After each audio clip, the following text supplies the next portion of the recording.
What's up, everybody? I hope you're ready for a brand new episode of Flow State. This time, we've got 300cc two-stroke fuel-injected and oil-injected motors under us, and that's right, you guessed it, we're on 2020 KTM 300s. When we talk about getting into a flow state, I can't think of a better machine than the KTM or Husqvarna 300s. These bikes are a wonderful way to explore these beautiful trails and are an absolute woods weapon.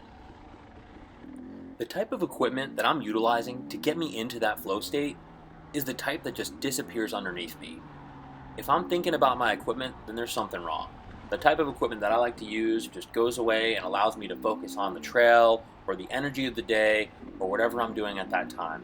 And this KTM absolutely checks that box. So you're going to hear me lugging this motor down low in the RPM range. I'm doing this because of the type of power that this motor produces and where it produces it.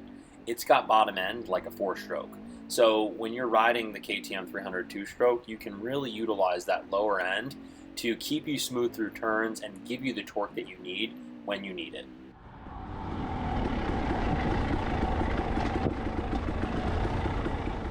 So this is my first day ever on these trails, so I am taking it easy, but I will tell you it's got a wonderful mix of roots and rocks, huge elevation gain, mountain views that are just explosive, and just a great mix of technical riding and flow, and an area in the Northwest that I will absolutely be coming back to over and over again.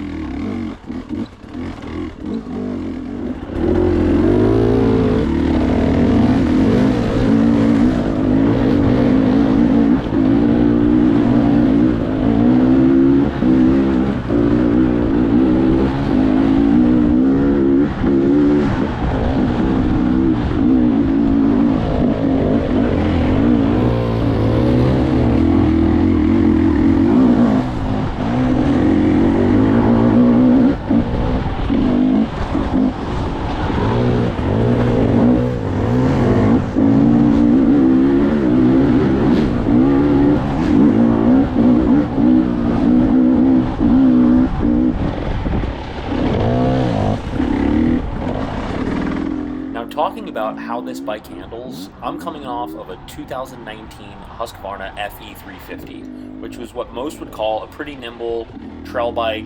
That bike actually was also street legal.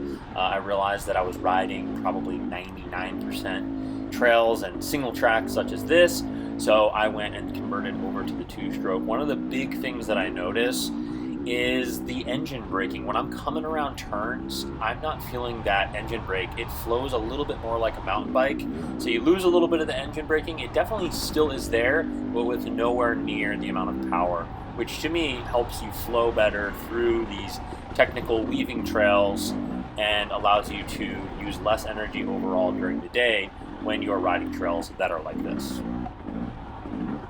Another thing that we talk about when we think about 2-strokes is the rotating mass.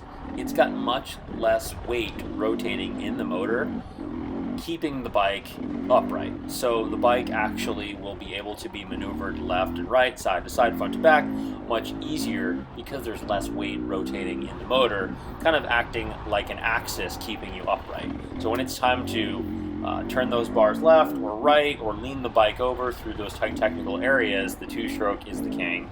And if you're watching any type of enduro racing, hard enduro stuff, you're going to see a very high percentage of that done on these 2-stroke bikes, and it's for a reason.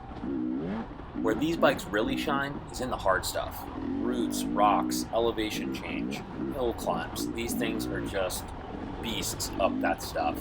And you'll see here as we transition to the next clip, we've got a really nice hard section. As you all know, the GoPro does no justice to this, but this is a really fun section that had some root areas and some little root problems that you have to kind of get around, and it just navigated it perfectly.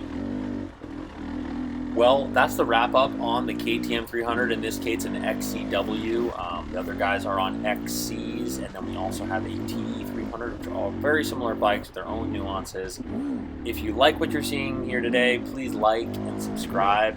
you have any comments about where we're riding or any of the other modifications we're doing to the bike, please comment down below and enjoy the rest of the ride. I'll shut up now.